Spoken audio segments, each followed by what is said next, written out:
Here we are with another episode of Ingrid's World. I'm Ingrid Paris-Hicklin, your host, and today we're speaking with a financial advisor and cooking up some great food in the kitchen. Our first guest is Kevin McFarland, financial advisor with Edward Jones, whose office is in Falls Church, Virginia. He has been involved in financial service industry for 20 years.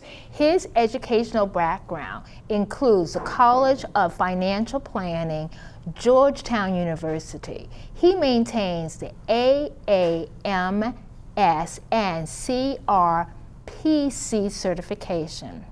Our last segment, we will welcome back Litisia Shelley to the show. Litisia will be in the kitchen showing us how to cook delicious food. Litisia owns LLS Catering and Events, LLC. She's a millennial entrepreneur, changing how we prepare and eat food. So let's welcome our first guest, Kevin McFarland. Hi, how are you? Good Kevin. to see you. So we planned this segment together, and we went back and forth about finance. And so let's start off telling our viewers about your career. Sure. So I have been a financial advisor for over 20 years. I'm originally from the Midwest, relocated to the Washington, D.C. area in the mid-90s. And I am a financial advisor with Edward Jones. My office is in Falls Church. Wow, wow. So we're going to start with some facts and fiction and see, whether or not. Sure. So let's say, is this a fact or fiction? Nearly 60% of working adults, working individuals have calculated how much they'll need for retirement. Fiction. Fiction? Yes. Why is that a fiction? Well, the majority of Americans really are not prepared for retirement, nor do they have a plan. No plan in place. No plan in place. Oh my gosh, that's pretty serious. It is serious. It's a little scary too to hear those numbers, but the majority of Americans really are not prepared for retirement. They haven't put together a plan yet, and they really don't realize how much they're going to need for retirement. So it's kind of, let's say, winging it? Well, hopefully not. Okay. I found that people really get serious about planning for retirement when they're in their 50s to later 50s, or as they're nearing retirement. They really start thinking about it, wondering what they're going to need or how much they're going to need and where their income sources are going to come from. Ideally, when should the thinking start? Well, the sooner the better. It's never too early, and it's never too late, I like to say. Oh, beautiful. But a couple of things to really consider is that when you do choose to retire, when you pick that retirement date, you have to think about how much do I have enough to retire on? Number one. How are my income needs going to be met? Okay. And as we are healthier as a nation, yes. We're living longer. Yes. So one of the most important questions is, will I outlive my wealth? Ooh. Oh, and that's scary. It is. Yeah, it can be. But it also doesn't have to be if you have a good financial advisor and you really put together a plan and get organized in that matter. Get organized. Yes. Yeah, and I hope that this is going to inspire people to, get a plan. Get a plan. So let's go to another fact or fiction. Okay. Nearly 60% of women will be solely responsible for their finances at some point of their lives. Fiction. Fiction. Why is that really? Yes, well, because there are a lot of facts that go into that.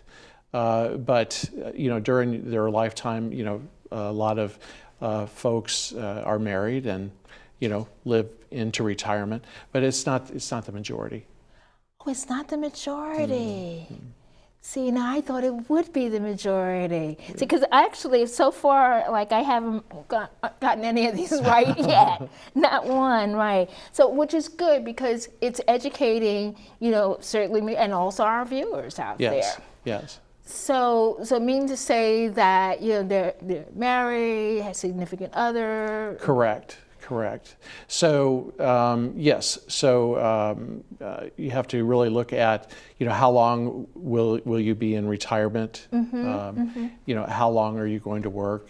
And are you married? Do you have a spouse? Right. And are you going to have joint accumulation of wealth?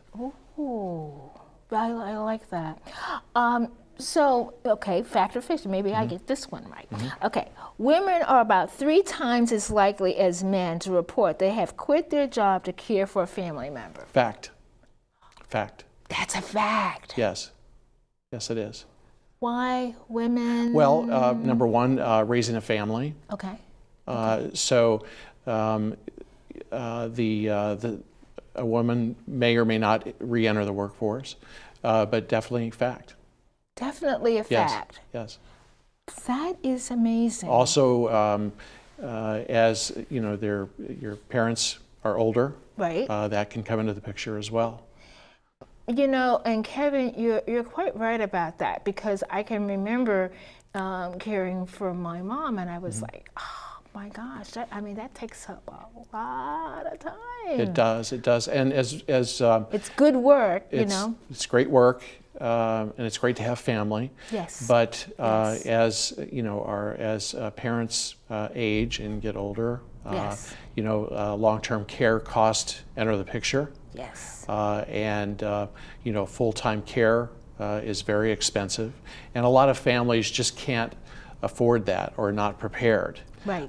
So there are, I do see more and more, parents living with their children into retirement. Right. And it's good, because I know at least 2 television shows have a parent that's living there with them in the household. Yes. And I'm like, wow, this certainly has changed from the days of father knows best and leave it to Beaver. Well, it's interesting, because a lot of cultures that's totally normal. So, but here in the U.S., it hasn't been in that fashion. But I do see it. Yeah, that's really very interesting. Okay, so that's really good. So now we've talked about some of the questions, the fact and the fiction. What are 5 questions that we need to ask ourselves to get us to financial wellness and be secure? So really, those would be, where are you? Where do you want to be? Can you get there? Do you have a plan? Okay. And to execute a plan, to formulate a plan, and to further go beyond that, is to put a plan in place, implement the plan, monitor the plan, and adjust the plan as you enter the different various stages of your life as well, or as needed. So I should really, like I do anything else, like writing out exactly where I want to go. Sure.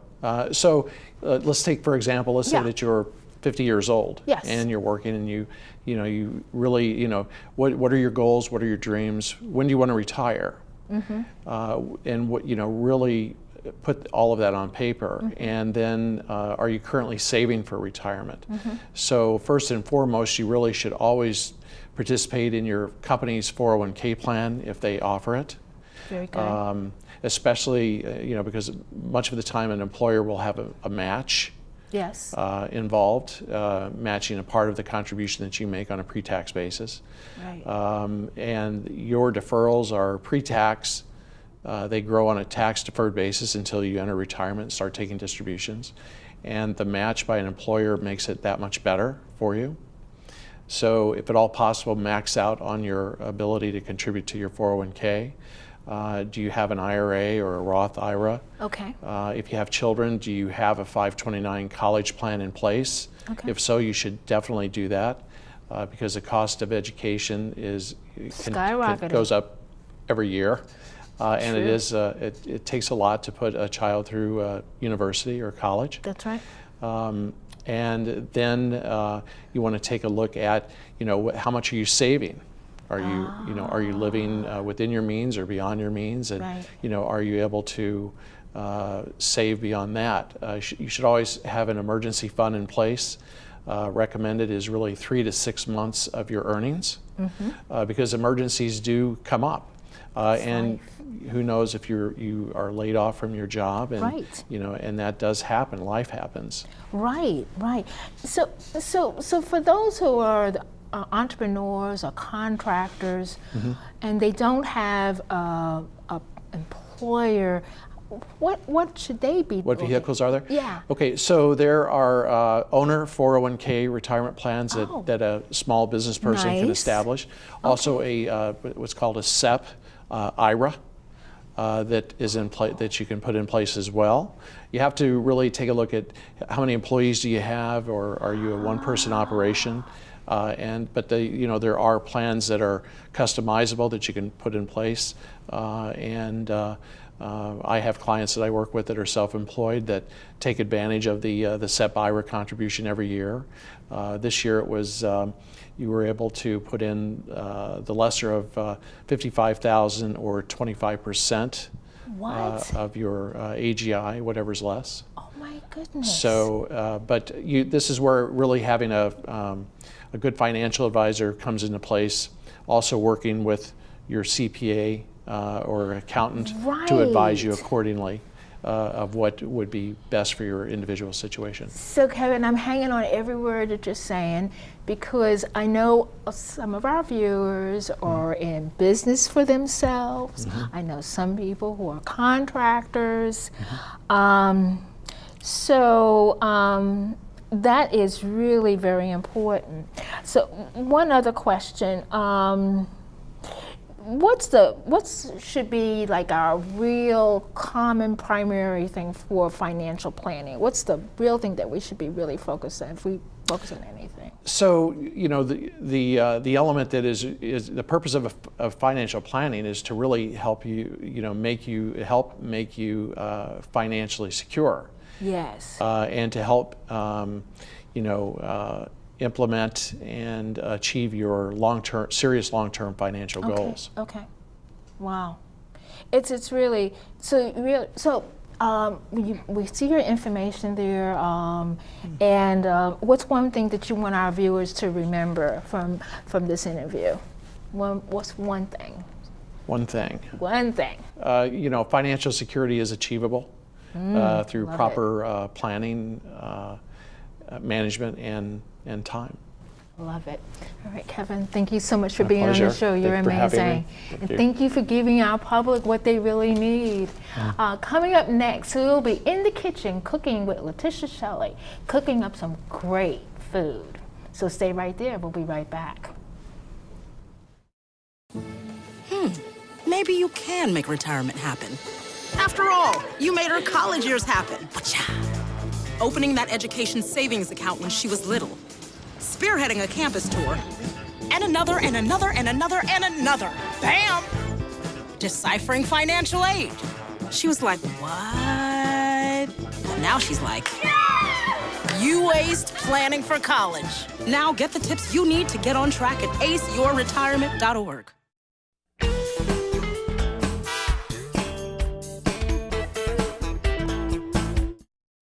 Well, welcome back to the show, Litisia. This is wonderful. Thank you. Thank you So for having me. what are you going to, you're going to show us some of the things that we need to put together for, This will be a shrimp and grits, so this is definitely a dish for the soul.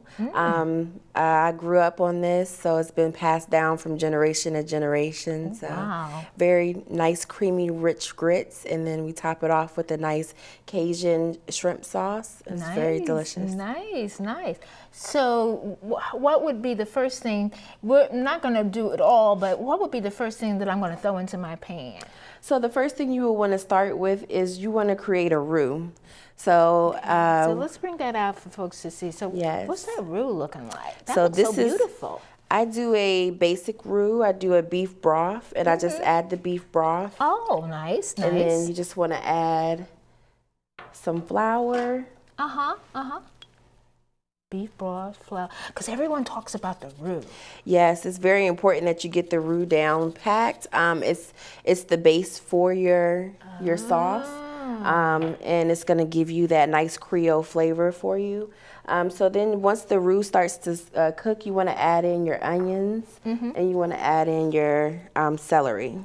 Beautiful, beautiful. So we add those in. And then we just let this cook. So this is celery and red peppers. Beautiful. So once that starts to heat up, you want to just keep stirring it, whisking it to make sure that the flour is not clumping. Okay. And then everything will start to get dark brown. And that's the color of the roux that you want. You want it dark brown. Dark brown, definitely. And what's the temperature that I'm using? It depends. Whenever you first start this off with the roux, you definitely want to try to cook it on low. Cook it on low. Yes, you have to have patience creating your roux because it takes a little time. So it takes about 10 minutes or so for the roux to actually develop. And then once you do that, the rest of the steps are easy. You're just throwing it all in and, going for it. Oh, I understand. So it can be easy, but you have to. So how long does it take to make a roux? Generally about 10, 15 minutes if need be. So it sounds like that's like constant attention. It's not something that I go. No, you definitely want to stay close to Can't the multitask stove. with that. Yes, you want to. You have to definitely focus whenever you start your roux. So until you have it to your dark brown color, some people like it golden brown as well, and that's fine. But until you get that color, then you want to keep stirring and making sure that nothing is clumping up. You don't want the oil and the flour to combine and become clumpy. Okay. Yeah. Okay. Now you have other things here. So then, when do you start adding? And I'm not going to ask you to add that, but you have, are those shrimps there? Yes, this is shrimp. We have some. Well, what kind of shrimp is that? Because those are fresh shrimps. Yes, everything is fresh. Oh my goodness. Yes, we have the large fresh shrimp. Very good. Very so good. you know what my experience has been? I thought they all come pink. No. All cooked and ready to go. No, that's not the case. So if you, because I said they don't look like shrimp to me. Right. Say, if yeah, you're doing fresh, your shrimp is gonna come and it's definitely not gonna be pink. Pink illustrates that it's cooked. It's great. So you want to have fresh shrimp because you're gonna be cooking it in the roux, and you don't want to make the shrimp too chewy. So you want it to stay tender within the roux. Yes, so then we add our bacon and our sausage. Bacon, and then, and that's just regular, is that pork bacon? This is pork bacon, but you can substitute it out with turkey bacon. You can use turkey bacon. You can use whatever you like. So this is, beautiful. I'm giving you the basics, but you can turn this into whatever you want to turn it into. Especially if you get your roux straight. That's right. That's the key, the roux. So then we add our sausage. I usually do either a turkey sausage or I do a pork sausage, and I do a spicy and a mild. Oh my gosh. So I combine them together, and it is delicious. I'm hungry. Oh my gosh, I'm like loving it. Oh my The flavors that come out are beautiful. So once you get all that together, you just let it marry and simmer, and you start working on your grits. So then you have also your onions there. So we have some chives and we have some parsley, and that will go on towards the end. So once you're ready to plate the grits and the shrimp and grits together, then I would top it off with that and some shredded cheese. Yes. All right, so I'm so glad we're not making this because we're showing our viewers what it looks like and talking about making the roux, the right way, And that beats Can, which is kind of like my middle name. So, Ingrid Can, open up the can, Paris Hicklin. So I understand, but this is so easy this to looks do. So much better, and it's doable. Yes, for anyone. So whether you're a beginner or not. Yeah, I'm a beginner because I don't know. I'm really good at opening up a can. I even use a manual one. That should count for something. Just a half a point. Half a point. I get a half a point. But yeah, because I've always been, because I hear cooks speaking about the roux, and this is like amazing. Now, I asked you a question because I don't really see any salt and stuff here. Yeah, I'm not really a major fan of salt. As I've said on the last show, I do believe that the meats, they draw out enough salt Okay. to entertain the dish. Okay. So you don't have to keep adding salt to your dish. So fresh spices, fresh veggies, and you're good to go. It's gonna bring out the flavor that you need. So as long as you do like a little bit of meat, then that kind of, let's say, will bring it. That's enough salt right there. Right. So all of your meats hold some type of level of salt. So and whenever you apply it to the heat, you're gonna extract that. I didn't So realize that. So when you yeah. add the heat, that pulls out the salt. Most definitely. Okay, so you educated me. Ingrid can't heckling. But oh well. I'm gonna do better. Yes. It's all about doing better. I'm That's why gonna send you here. this recipe so you can You're gonna try send it. Yes, and and I'm gonna post it on ingridsworld.org Sounds because good. that way people can say, "What was she talking about?" And I say, "Here it is." You're gonna really do that? Yes. Patricia? Thank Yes, you, because definitely. and send me a picture too. I will. So when the show premieres on Fairfax Public Access, we'll put all the recipe and everything. We'll put it on the website, and we'll really be able to fix something like this. So I had another question. Now, what's in that? Is that cheese or something there?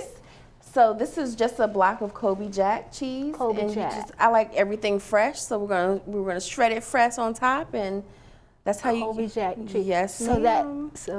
again, Ingrid Paris Hickling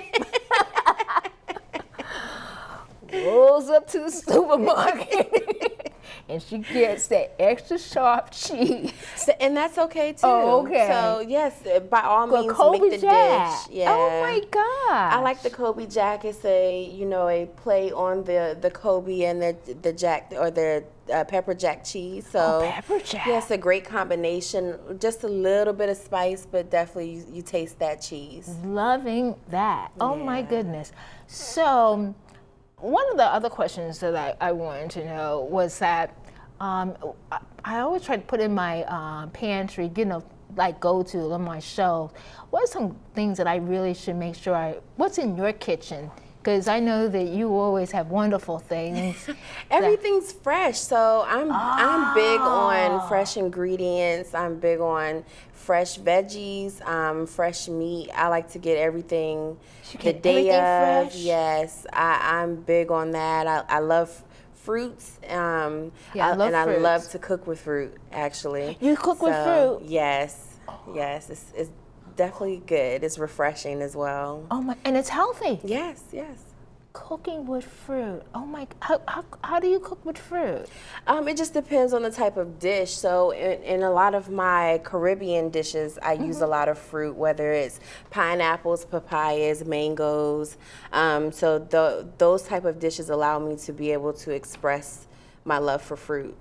Oh my god, I'm like amazed. Oh my goodness, I just thought everything, it was like, I eat pears and love mangoes, but I never imagined putting it with a food. Yeah, so you could take the pears, chop them up, dice them, and you could take the mango, dice it, and combine it together, a little bit of lemon juice, maybe even chop up a tomato in there, and now you have a salsa. And you have a pear and mango salsa. That's right. Okay, okay. Sky's the limit. The sky's the limit. So, how did you get to this love of cooking? Because I can talk to you and I just see such joy. Yeah, it does. It's very relaxing for me. So this is my therapy. And I got into it just as a kid, watching my grandmother and my mother in the kitchen, my aunts, and I wanted to be in the kitchen too. So I started learning small things little by little, and before you knew it, I was in the kitchen and they weren't. And they weren't. That's precious. Oh my goodness.